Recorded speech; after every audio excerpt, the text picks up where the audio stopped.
Hello hello नमस्ते स्वदेश तथा विदेशमा रहनुहुने मेरा इष्टमित्र तथा मेरा सम्पूर्ण भ्युअर्स तथा फलोवर्सहरूलाई म कुमार शेर्पा हजुरहरू समक्ष म आज फेरि अर्को एउटा भिडियो लिएर आएको छु हैन। यो भिडियोमा चाहिँ आज मैले हजुरहरूलाई मेरो डिजिटल बिजनेसबाट आएको कमिसन चेकहरू हजुरहरू समक्ष सेयर गर्नको लागि र अनि यही बिजनेसको विषयमा लिएर थोरै कुराहरू आफ्नो मनको कुराहरू राख्नको लागि भनेर चाहिँ यहाँहरू समक्ष यो भिडियो लिएर आएको छु है। आज मैले यहाँले देख्न सक्नुहुन्छ यो मेरो आज आएको कमिसनको चेकहरू हुन् हैन। अनि यहाँहरू कतिपय साथीहरूलाई त थाहा छ होला, कतिपय मेरो फलोवर्सहरूलाई पनि थाहा छ होला, यो मेरो चेक फर्स्ट टाइम होइन हैन। योभन्दा अगाडि नै पनि मेरो धेरैपल्ट यस्तो चेकहरू आइसकेका छन् जुन यही बिजनेसले गर्दाखेरि चाहिँ मैले पाएको छु। अनि यहाँहरूले देख्न सक्नुहुन्छ यो मेरो चेक है, यो मेरो बिजनेसको चेकहरू हो। योभन्दा अगाडि आएको चेकहरू हैन। र अनि यो चाहिँ आजको चेक भयो भनेदेखि यहाँहरू कतिपय साथीहरूले योभन्दा अगाडि पनि मेरो भिडियोहरू हेर्नुहुन्थ्यो भनेदेखि त हजुरहरूलाई थाहा नै छ म कुन किसिमको बिजनेस गर्छु, जसले गर्दाखेरि चाहिँ मेरो यो एउटा साइड हसलको रूपमा गरिरहेको बिजनेसबाट पनि यति चेकहरू आइरहेको छ, यस्तो किसिमको कमाइ भइरहेछ भनेर चाहिँ। अनि यदि हजुरहरू नयाँ साथीहरूले हेर्दै हुनुहुन्छ भनेदेखि चाहिँ म हजुरहरूलाई मेरो बिजनेसको विषयमा लिएर थोरै जानकारी दिन चाहन्छु। मेरो बिजनेस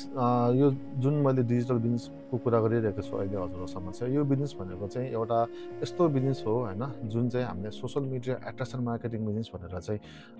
चिन्दछौँ। अनि यो बिजनेसमा चाहिँ हामीले के गर्नुपर्छ भनेर भन्नुहुन्छ होला भनेदेखि चाहिँ यो बिजनेसमा चाहिँ हामीले दैनिक रूपमा प्रयोग गरिने मोबाइल, ल्यापटप अथवा कम्प्युटरमा टिकटक, फेसबुक, इन्स्टाग्राम लगायत अरू विभिन्न सोसल मिडियाहरू प्रयोग गर्छौँ। त्यही सोसल मिडियाहरू प्रयोग गरेर हामीले खेर फालिरहेको समय हुन्छ नि, त्यही समयलाई सदुपयोग गरेर हामीले एट्र्याक्सन मार्केटिङ बिजनेस गर्छौँ हैन। त्यही बिजनेसको माध्यमबाट चाहिँ मैले मेरो यति यो कमिसनको चेकहरू चाहिँ मेरो आएको हुन् है। अनि अब यो बिजनेसको लागि चाहिँ अब हजुरले सोच्नुहुन्छ होला, अनि सोसल मिडिया एट्र्याक्सन मार्केटिङ भनेर भनिसकेपछि पक्कै पनि अब मार्केटिङ सम्बन्धी पढेको अथवा चाहिँ कम्प्युटर टेक हुनुपर्ने त्यस्तो सोध्नुहुन्छ होला भनेदेखि चाहिँ त्यो कुनै पनि कुराहरू साँचो होइन है। हजुरले यो बिजनेस गर्नको लागि चाहिँ हजुरहरूलाई भित्री मनदेखि नै यो बिजनेस गर्छु भनेर एउटा चाहिँ इच्छा हुनु पर्यो। इच्छा छ भनेदेखि चाहिँ हजुरहरूले यो बिजनेस गर्न सक्नुहुन्छ हैन। यो बिजनेस गर्नलाई हजुरले साधारण लेखपढदेखि लिएर डिग्री पिएचडी गरेको नर्सहरू, डक्टरहरूले पनि यो बिजनेस गरिरहेका छन् भनेदेखि यो बिजनेस हजुरको लागि पनि हुनसक्छ, हजुरले नै गर्न सक्नुहुन्छ है। यसको लागि चाहिँ यो बिजनेस कसरी गर्ने, कुन हिसाबले गर्ने, कति कमिसन हुन्छ, के हुन्छ भन्ने कुराहरू चाहिँ हजुरलाई मैले सबै कुराहरू यो अहिले यो भिडियोमा छोटो भिडियोमा चाहिँ बताएर सम्भव नहुने भएको हुनाले चाहिँ यसको विषयमा लिएर हजुरहरूले मसँग डाइरेक्ट च्याटहरू गरेर अथवा डाइरेक्ट कलहरू गरेर मसँग बुझ्न सक्नुहुन्छ हैन। मैले जाने बुझेको कुराहरू हजुरहरूसँग सेयर गर्छु, जसले गर्दाखेरि चाहिँ मेरो आफ्नो लाइफमा त चेन्ज भएको छ भनेदेखि चाहिँ हजुरहरूको लाइफ पनि सायद म चेन्ज गर्न सक्छु होला हैन। जसले गर्दाखेरि चाहिँ भोलिको दिनमा तपाईँ पनि यो बिजनेस गर्न सक्नुहुन्छ, जसले गर्दाखेरि तपाईँलाई आफ्नो फाइनेन्सियल फ्रिडम र अनि टाइम फ्रिडम तपाईँले एचिभ गर्न सक्नुहुन्छ यो बिजनेसबाट। अनि अब यो बिजनेस गर्नलाई हजुरले मैले अघि नै भनिहालेँ, त्यस्तो टेक सेभी हुनु पर्दैन, धेरै एजुकेसन चाहिँदैन भनेर भनिसकेँ भनेदेखि यो बिजनेस गर्नलाई चाहिँ हजुरले अहिले गरिरहेको जुन हजुरले पेसा छ त्यो पेसा पनि छोड्नु पर्दैन है। किनकि यो बिजनेसलाई हजुरले अहिले पार्ट टाइम बिजनेसको रूपमा गर्ने हो, हजुरको सेकेन्डरी इन्कम सोर्सको रूपमा गर्ने हो हैन। किनकि हामीले हजुरहरूलाई कहिले पनि भन्दैनौँ कि हजुरले गरिरहेको कामहरू चट्ट छोड्नुहोस्, त्यो कामहरू नगर्नुहोस्, त्यो काम गलत हो भनेर हामी भन्दैनौँ। किनकि हाम्रो खर्च गर्ने हातहरू धेरै हुन्छन् हैन, कमाउने हातहरू थोरै छ भने मतलब हाम्रो इन्कमको सोर्स थोरै छ, हाम्रो खर्च हुने बाटोहरू भनेको धेरै छन्। त्यसले गर्दाखेरि हाम्रो कमाउने इन्कमको सोर्स पनि, हाम्रो कमाउने बाटो पनि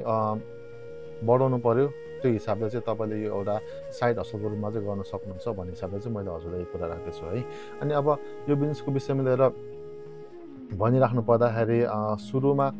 म पनि यो बिजनेसमा लाग्दाखेरि मलाई पनि डाउट लाग्थ्यो हजुरलाई जस्तै गरेर होइन के सम्भव छ र एउटा मोबाइल अथवा ल्यापटपको भरमा चाहिँ यो बिजनेस गर्नलाई यसमा भने जस्तो गरेर पैसाहरू कमाउन सकिन्छ र भनेर मलाई पनि त्यस्तै किसिमको डाउट लाग्थ्यो जुन किसिमको डाउट हो सायद अहिले हजुरहरूमा नै हुनसक्छ होइन अब हजुरहरूलाई मैले आफ्नो चेक देखाइसकेको छु अनि अब यदि हजुरहरू फिजिकल रूपमा चाहिँ यहीँ हुनुहुन्छ भनेदेखि त हजुरहरूले आएर मेरो चेकहरू हेर्न सक्नुहुन्छ होइन मेरो कमाइ हेर्न सक्नुहुन्छ अब अहिले त अब हजुरहरूले कतिजना साथीहरूको मेरो बिजनेस पार्टनरहरूको भिडियोहरू पनि हजुरले हेरिराख्नुभएको होला अनि हजुरहरूलाई डाउट लागिरहेको हुनसक्छ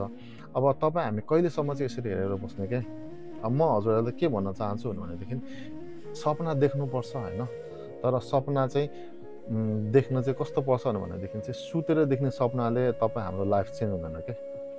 आँखा खोलेर तपाईँ हामीले देखिने सपना हुन्छ नि त्यो सपनाले चाहिँ तपाईँ हाम्रो लाइफ पुरा हुन्छ र त्यो सपना पुरा गर्नतिर लाग्नुपर्छ हामीले भनिन्छ नि जस्तै अब एउटा ढुङ्गालाई कुखुराको माउले छोपेर बस्यो भनेदेखि त्यो कहिले पनि चल्लामा परिणत हुँदैन चल्ला त्यसबाट निस्किँदैन क्या चल्ला निस्किनको लागि के हुनुपर्छ अन्डा नै त्यो कुखुराको मुखले छोप्नुपर्छ भनेपछि हजुर पनि फाइनेन्सियल फ्रिडम र टाइम फ्रिडम चाहनुहुन्छ भनेदेखि चाहिँ त्यस्तै किसिमको बिजनेस गर्नुपर्छ त्यस्तै किसिमको कामहरू गर्नुपर्ने हुन्छ हजुरले होइन जुन अब ट्रेडिसनल वेमा गरिरहेको कामहरू नै गरेर चाहिँ हजुरले चाहिँ फाइनेन्सियल फ्रिडम र टाइम फ्रिडम भनेर पाउनु भनेको हजुरलाई धेरै गाह्रो लाग्छ अब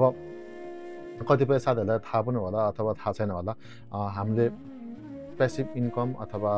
एक्टिभ इन्कम भनेर दुई किसिमको इन्कम हुन्छ होइन प्यासिभ इन्कम भन्नुभन्दा पनि म पहिला हजुरलाई एक्टिभ इन्कमको विषयमा लिएर भन्न चाहन्छु एक्टिभ इन्कम भन्नाले चाहिँ जुन एउटा पसले हुन्छ नि एउटा पसलेले गर्ने व्यवसाय भयो अनि एउटा होटलवालाले गर्ने व्यवसाय भयो अनि अथवा डक्टरले गर्ने एउटा पेसा भयो जो पेसा चाहिँ आफूले नगरिकन हुँदैन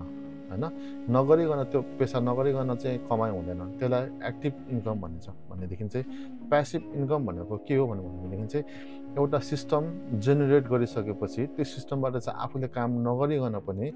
आम्दानी भइरहन्छ भनेदेखि चाहिँ त्यस्तो किसिमको आम्दानीलाई चाहिँ प्यासिभ इन्कम भनेर भन्छ होइन अनि हाम्रो यो बिजनेसमा हजुरलाई यसमा आउने बित्तिकै तपाईँ रातारात धनी भइहाल्ने भनेर भन्दिनँ म रात धनी भइहाल्ने पनि होइन यसमा हजुरले आउने र यसमा गर्ने भनेको के हो भने चाहिँ यो बिजनेसमा आइसकेपछि हजुरले सिस्टम बिल्ड गर्ने हो सिस्टम बिल्ड गर्नको लागि हजुरलाई स्क्रच लेभलदेखिको होइन स्क्रच लेभलदेखिको वर्ल्ड क्लास ट्रेनिङहरू दिन्छ होइन हजुरलाई लाइफ टाइमहरूको लागि मेन्टर एन्ड कोच पनि प्रोभाइड गरिदिन्छ